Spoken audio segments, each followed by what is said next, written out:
Salut, c'est Théo, bienvenue dans cette nouvelle vidéo. Aujourd'hui, je vais vous montrer ce que ChatGPT m'a répondu lorsque je lui ai demandé comment investir 50 000 € dans le but de gagner des revenus passifs. ChatGPT m'a donné 8 idées et j'aimerais vous les décortiquer et vous donner les avantages et les inconvénients de chacune de ces 8 idées. C'est parti!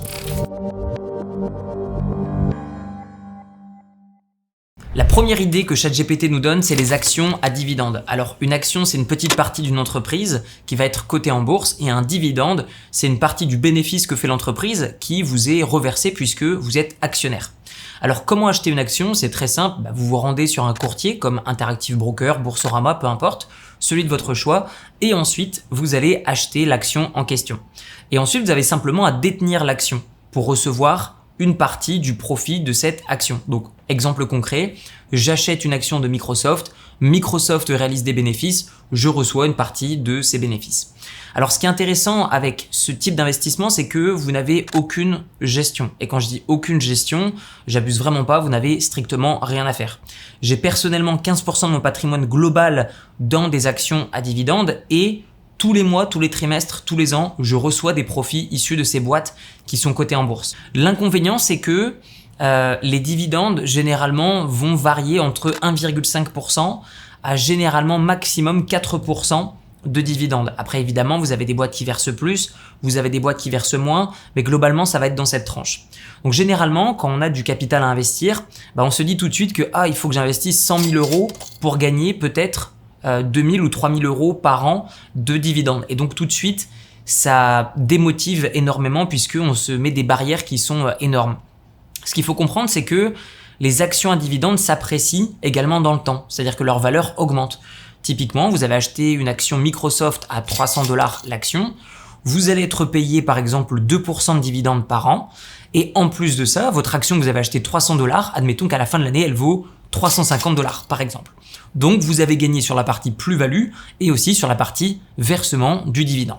Alors, je dirais que l'avantage principal de cette méthode d'investissement, c'est le fait qu'il n'y ait que très peu de gestion, voire aucune, puisqu'une fois que vous avez acheté votre action, il n'y a rien d'autre à faire, si ce n'est analyser un petit peu tous les ans ou tous les trimestres les résultats financiers de l'entreprise. Et je dirais que aussi, historiquement, il a été prouvé que les actions à dividendes, c'est vraiment la classe d'actifs qui rapporte le plus et donc qui a le moins de niveau de gestion. Donc, c'est un excellent investissement. Je dirais qu'il y a pourtant des inconvénients. Vous le verrez, chacun de ces différents actifs que je vais vous énoncer dans cette vidéo ont des avantages comme des inconvénients. Le but, c'est de sélectionner ceux qui vous intéressent avec le niveau de gestion, le niveau de risque et le niveau de rendement qui vous intéresse. Et donc, l'inconvénient des actions à dividendes, c'est que vous pouvez facilement vous tromper et parce que c'est très facile d'investir. C'est pas comme l'immobilier où vous avez beaucoup d'étapes pour tout simplement investir. Là, en bourse, en 1 heure, vous vous inscrivez sur un courtier en ligne, vous déposez votre argent, vous achetez l'action de votre choix et vous êtes actionnaire, vous êtes investisseur en bourse. Et donc, je dirais le fait que ce soit extrêmement facile, ça crée aussi donc l'inconvénient que beaucoup de personnes vont perdre de l'argent en bourse parce que c'est tellement facile, c'est tellement simple que beaucoup de personnes font n'importe quoi. Et donc, de ce fait, l'INSEE a montré que plus de 80% des investisseurs en bourse la première année ne faisaient que perdre de l'argent et les investisseurs en bourse moyens, donc le revenu, le rendement médian que quelqu'un va obtenir quand il investit en bourse, c'est seulement de 5% par an. Ça veut dire que les gens font 2 fois moins bien que la moyenne du marché. La moyenne du marché, c'est 10% par an. Donc, depuis 1920, le S&P 500 offre une performance moyenne de 10% par an. Ces 10%, c'est pas du dividende. Il y a environ 8,5% qui vont être de la plus-value et 1,5% qui va être issu des dividendes. Après, en fonction des actions que vous allez sélectionner, votre plus-value va varier et votre dividende va également varier. Pour les personnes qui, tout comme moi, souhaitent investir sur des actions à dividendes, je vous mets dans la description de la vidéo l'accès à mon portefeuille à dividendes et vous pouvez voir et recopier les actions sur lesquelles j'investis. Donc moi, je les achète, je les conserve pendant des années et potentiellement, je les revends, mais c'est vraiment pour sécuriser une plus-value ou alors ça va être tout simplement parce que l'entreprise a peut-être des résultats financiers qui sont moins bien et du coup, il y a un coût d'opportunité sur une autre action. Mais je fais très peu d'opérations d'achat et revente tous les mois. Je vais généralement faire une seule opération d'achat tous les mois.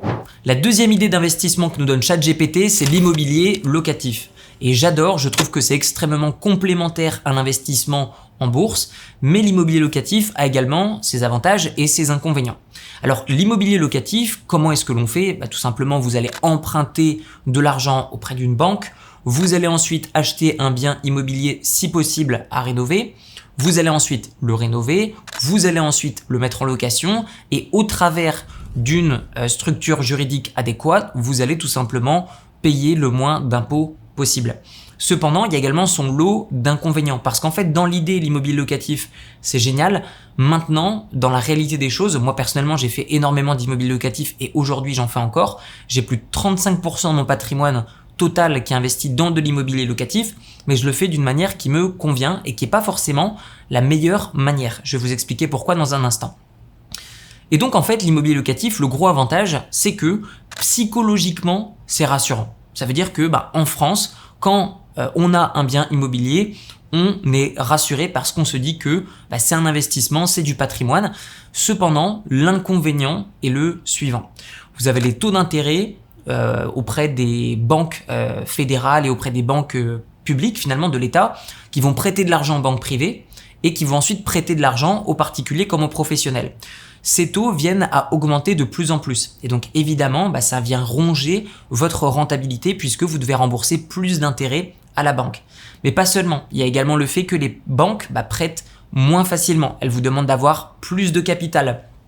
Donc il y a ça qui va jouer et qui va rentrer en compte évidemment. Récemment, je vous avais fait une vidéo d'un huissier de justice qui disait qu'une procédure d'expulsion peut prendre entre 12 à 24 mois. Donc typiquement, c'est un problème que d'avoir une charge mentale auprès d'un investissement. Donc encore une fois, ça a ses avantages, mais ça a aussi ses inconvénients. Je dirais que l'immobilier locatif, c'est génial dans le cadre où vous pouvez emprunter de l'argent à un taux qui est intéressant. Maintenant, si vous avez de l'argent, si vous avez du capital, je pense qu'il est plus intéressant à rendement équivalent, voire supérieur, d'investir en bourse. Alors l'immobilier locatif, j'adore. Pourquoi? Parce que ça réduit ma perception de la volatilité. C'est-à-dire que beaucoup de personnes pensent que l'immobilier ne fluctue pas. Investissez à Dubaï et vous allez voir les prix de l'immobilier qui vont jouer au yo-yo. Je l'espère dans le bon sens sur le long terme, mais globalement, ça n'a pas été anormal que de voir à Dubaï, par exemple, le prix de l'immobilier durant le Covid chuter de 30%. Même chose quand les crypto-monnaies ont pris une torgnole, eh bien effectivement, les premiers clients des appartements et des villas de luxe à Dubaï, c'était les personnes qui ont gagné de l'argent dans le domaine des crypto-monnaies. Et donc, un marché peut en faire fluctuer un autre, c'est juste que vous ne voyez pas finalement l'évolution du prix au quotidien. C'est pour ça que la bourse, on dit que c'est risqué. En réalité, non, c'est volatile. Vous voyez simplement l'évolution du prix et donc de ce fait, vous pensez que c'est risqué. Mais l'immobilier a également des fluctuations, c'est juste que vous ne le voyez pas au quotidien. Une dernière chose concernant l'immobilier, c'est le fait que comme un bien immobilier c'est immobile de par sa définition, eh bien c'est la classe préférée d'actifs des gouvernements pour vous taper dessus parce que vous ne pouvez pas délocaliser un actif qui est immobilier. Donc la classe d'actifs qui est l'immobilier locatif, c'est la classe d'actifs la plus taxée la plupart du temps dans tous les pays dans le monde et en France. Les propriétaires immobiliers se prennent des claques tous les ans, notamment avec récemment les revenus fonciers qui ont augmenté de 52% dans la région parisienne. Pourquoi? Parce que c'est bien plus simple de taxer des personnes qui ont de l'argent et surtout des personnes qui ont un bien qui ne peut pas être déplacé. Et donc, je vous donne l'exemple du cadre où vous achetez un bien immobilier en France, vous allez payer environ entre 5 à 7% du prix du bien immobilier en fonction de sa localisation et en fonction également de son état. La troisième idée d'investissement que nous donne ChatGPT, c'est les fonds d'investissement à revenu fixe, donc dans des obligations. Une obligation, qu'est-ce que c'est? C'est une obligation de faire quelque chose comme son nom l'indique, et là en l'occurrence, une obligation de rembourser. En fait, vous allez devenir prêteur d'argent, mais auprès de qui? La plupart du temps auprès des États et auprès parfois de certaines entreprises. Alors j'ai déjà fait plusieurs vidéos pour montrer que je n'aimais pas prêter de l'argent à des entreprises sous forme d'obligation parce que s'ils n'arrivent pas à rembourser, eh bien vous récupérez pas votre capital et les intérêts. Par contre, s'ils ont une surperformance, vous ne profitez pas finalement de cette surperformance dans le remboursement de vos intérêts. À l'inverse, quand vous investissez dans une action, quand vous avez de l'equity, quand vous avez des parts d'une entreprise, eh bien vous partagez les risques au même niveau avec les autres actionnaires qui vont diriger l'entreprise. Donc ce type d'investissement, pour moi, et d'ailleurs pour tout le monde, historiquement, il a été prouvé que c'est une des pires classes d'actifs historiquement d'un point de vue du rendement. Mais pas seulement, le fait que ChatGPT nous dise qu'il faut passer par un fonds d'investissement pour investir dans ces produits financiers à revenus fixes, c'est une très mauvaise idée parce qu'aujourd'hui, en bourse, vous pouvez investir dans des ETF, donc dans des paniers finalement d'actions qui vont finalement répliquer une performance d'obligations, soit auprès de l'État américain, soit auprès d'entreprises. Mais déjà, globalement, la performance est très mauvaise. Et en plus de ça, passer par un fonds d'investissement pour avoir encore plus de frais, c'est une très mauvaise idée. Il y a également un dernier inconvénient que je vois à ce type d'investissement, c'est le manque de liquidité, puisque lorsque vous avez un bien immobilier, vous pouvez le revendre, ça prend un peu de temps. Lorsque vous avez des actions, vous pouvez les revendre instantanément au prix du marché. Cependant, quand vous avez des obligations, eh bien, vous pouvez pas récupérer comme ça votre argent. C'est-à-dire que si vous avez souscrit à une obligation, par exemple d'État sur 2 ans, 5 ans ou 10 ans, vous avez la possibilité de le revendre sur le marché secondaire, donc les marchés boursiers, mais la plupart du temps avec une décote. Et donc, c'est pas intéressant de se dire que mentalement, si vous souhaitez liquider un actif, que vous validiez immédiatement une perte. Donc, je vous donne un exemple d'une obligation qui va vous rapporter par exemple en ce moment du 4% par an. D'habitude, c'est plutôt du 2%. Mais généralement, les obligations d'État ne couvrent pas l'inflation. Ça veut dire que votre capital va être protégé contre l'inflation et encore, mais en aucun cas, vous viendrez générer un excédent qui sera supérieur à l'inflation. Et si vous vendez votre actif pour récupérer votre argent, vous validez la plupart du temps une moins-value. La quatrième idée que nous suggère ChatGPT pour investir 50 000 €, c'est le crowdfunding immobilier. Alors, qu'est-ce que c'est que le crowdfunding immobilier ? Le crowdfunding, déjà, c'est le fait de participer à des projets de financement. Et donc là, en l'occurrence, dans le domaine de l'immobilier. Alors, pourquoi c'est une très mauvaise idée que de faire du crowdfunding immobilier ? Personnellement, j'ai investi plus de 400 000 € au crowdfunding sur à peu près 5 ans et j'ai strictement rien gagné. J'ai investi dans des startups, j'ai investi dans des boîtes qui ont une taille moyenne d'entreprise et j'ai investi dans des biens immobilier via le crowdfunding et j'ai également investi dans le prêt participatif, donc prêter de l'argent à des particuliers qui me le remboursent avec des intérêts. Donc ce que je vous dis là, c'est vraiment basé sur de l'expérience et je suis également le propriétaire d'un fonds d'investissement qui s'appelle Online Asset sur lequel on gère pas mal de millions et je peux vous assurer que ce type de structure, je les connais très bien et le critère numéro 1 pour eux, c'est le manque de transparence et le fait de ne pas vous donner des réels actifs pour qu'ils se protègent. Je vous donne l'exemple de l'entreprise Brix, qui est la plus connue en France dans le domaine du crowdfunding immobilier. C'est une très mauvaise idée. Pourquoi ? Parce que, en l'occurrence, Brix ne vous vend pas des parts d'un bien immobilier, mais ils vous vendent des obligations. Ça veut dire qu'ils ont l'obligation de vous rembourser votre capital avec des intérêts. Et donc, si Brix tout simplement gère mal son activité, même si les biens immobiliers sont rentables, eh bien, il est possible que Brix ne vous rembourse pas. Ce qui est intéressant de regarder, c'est également le capital social de l'entreprise Brick, qui est seulement de 1 000 €. Donc, dans le cadre où l'entreprise en elle-même ne réalise pas assez de bénéfices et n'arrive pas à vous rembourser, eh bien, typiquement, faudra taper dans le capital social et 1 000 €, vous risquez pas d'aller bien loin.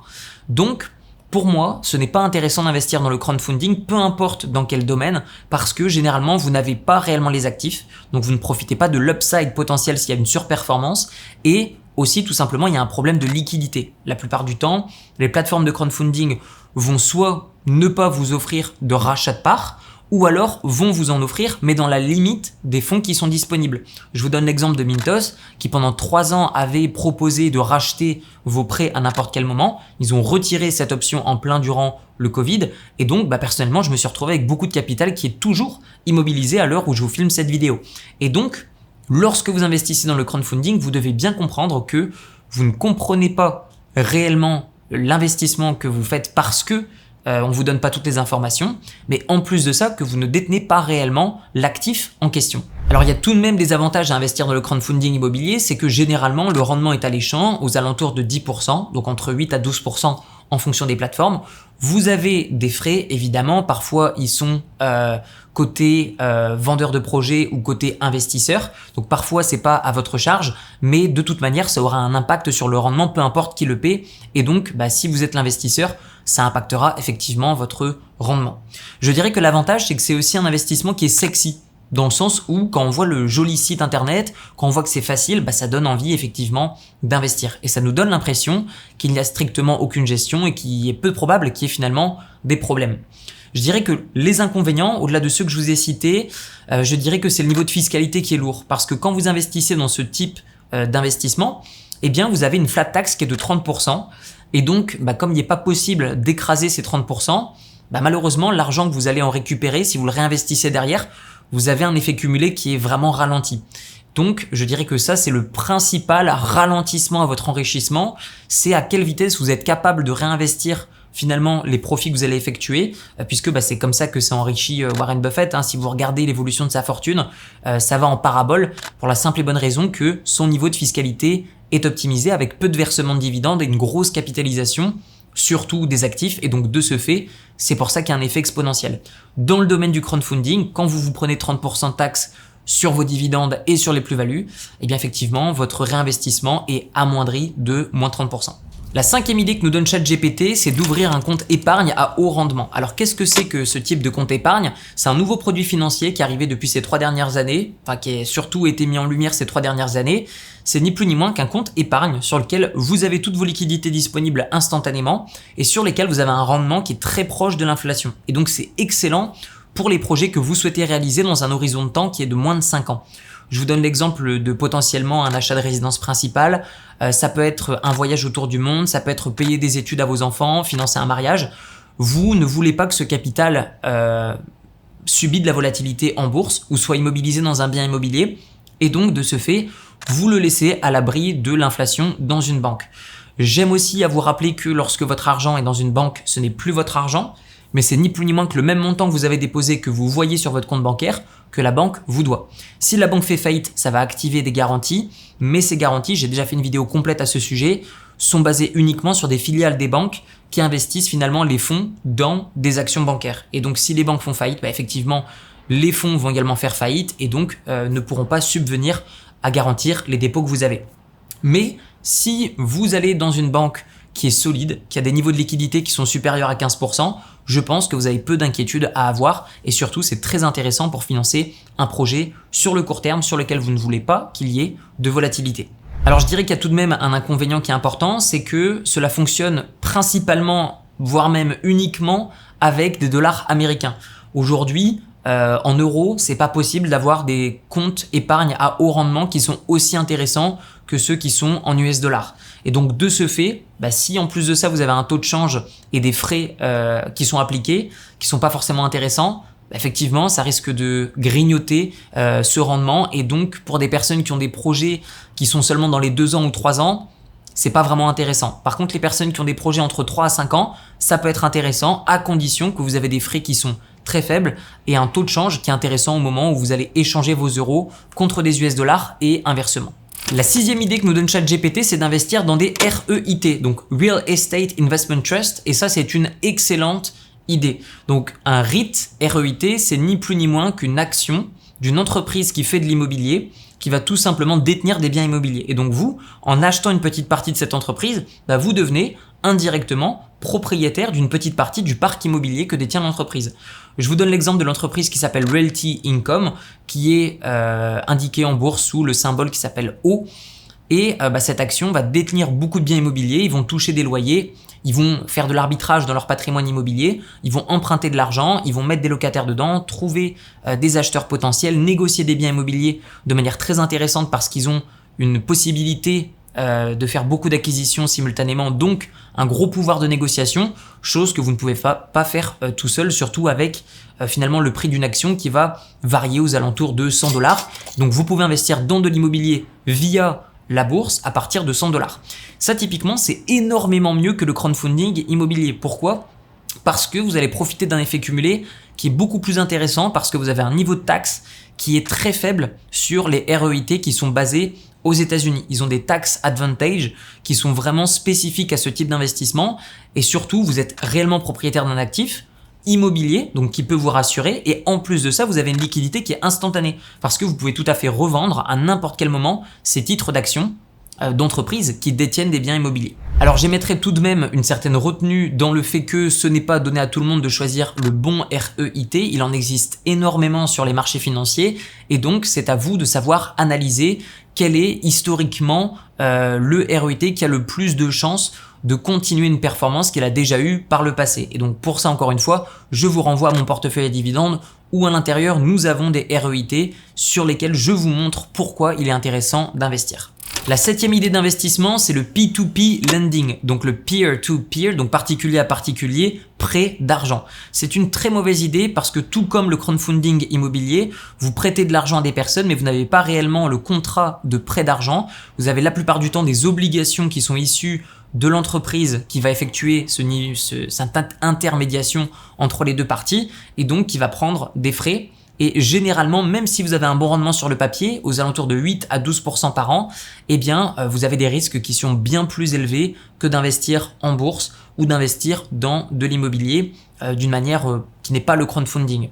Notez également que sur ce type d'investissement, vous avez également 30% de flat tax, donc aucun avantage au niveau de la fiscalité, surtout si vous n'avez pas besoin de votre rendement immédiatement pour vivre de suite de vos rentes. J'aimerais rappeler que tout comme la plateforme Mintos qui est la leader finalement dans le peer-to-peer lending, c'est un niveau de liquidité qui est de moins en moins bon et des deals qui sont de moins en moins bons. Parce que plus une plateforme est connue, plus évidemment il y a d'investisseurs et les investisseurs représentent la demande, l'offre est représentée par ceux qui ont besoin d'emprunter de l'argent. Effectivement, par le passé, Mintos, c'était intéressant. Aujourd'hui, ça ne l'est plus, ou en tout cas de moins en moins parce que beaucoup moins de liquidité, des rendements qui sont de moins en moins intéressants et aussi tout simplement une flat tax qui est tout simplement inévitable avec 30% sur chacun de vos intérêts. Et enfin, la 8e idée que nous donne ChatGPT, qui est probablement la meilleure, c'est d'investir dans des ETF à fonds indiciels. Un ETF, ça veut dire Exchange Traded Fund, c'est ni plus ni moins qu'un titre qui est coté en bourse, comme une action finalement, comme un REIT. Sauf que lorsque vous achetez ce titre, eh bien vous êtes propriétaire de plein d'actions différentes. Et donc il y a des bons ETF et il y a des moins bons ETF. Il y a des ETF avec des frais qui sont très faibles, il y a des ETF avec des frais qui sont bien plus élevés en fonction du niveau d'activité de gestion des différents fonds d'investissement sous forme d'ETF.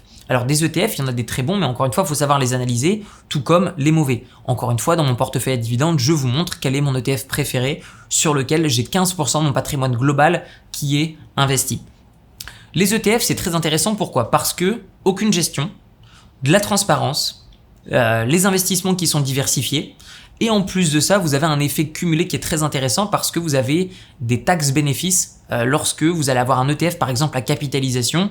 Je vous donne l'exemple de l'ETF qui s'appelle VOO, qui est ni plus ni moins que la réplication de la performance du fonds indiciel qui est le S&P 500, qui offre plus ou moins 10% par an. Donc très intéressant, très peu de taxes, un effet cumulé, un niveau de diversification qui est très intéressant et une liquidité qui est immédiate puisque vous pouvez tout simplement revendre cet ETF à n'importe quel moment et récupérer votre argent. Alors effectivement, il y a tout de même des inconvénients. Le premier, la volatilité, qui est effectivement beaucoup moins important que si vous sélectionnez des actions de manière individuelle, mais vous en avez tout de même.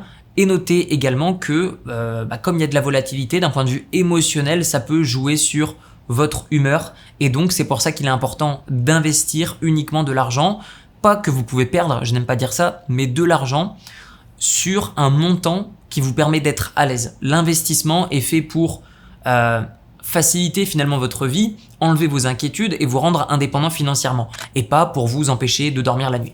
Alors parmi ces 8 idées de ChatGPT, pour moi, il en manque vraiment une, c'est l'investissement dans des sites internet rentables. Alors personnellement, j'ai plus de 20% de mon patrimoine qui est investi dans des sites internet rentables et je vais vous dire pourquoi. Parce que c'est complémentaire et décorrélé à l'investissement immobilier et l'investissement en bourse. C'est-à-dire que durant le Covid par exemple, durant la pandémie, vous avez eu une correction en bourse qui est importante. Si vous aviez eu du capital à ce moment-là investi en bourse, eh bien émotionnellement ça aurait été assez dur pour vous.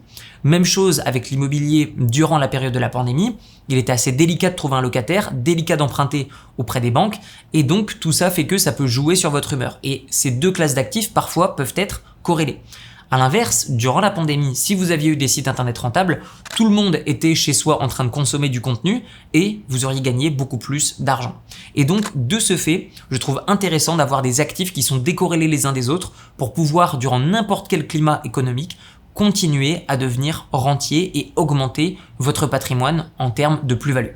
Donc dans la description, vous retrouverez le site onlineasset.com sur lequel je vous permets de me rejoindre sur des investissements dans des sites internet rentables qui ont un dividende supérieur à 15% par an.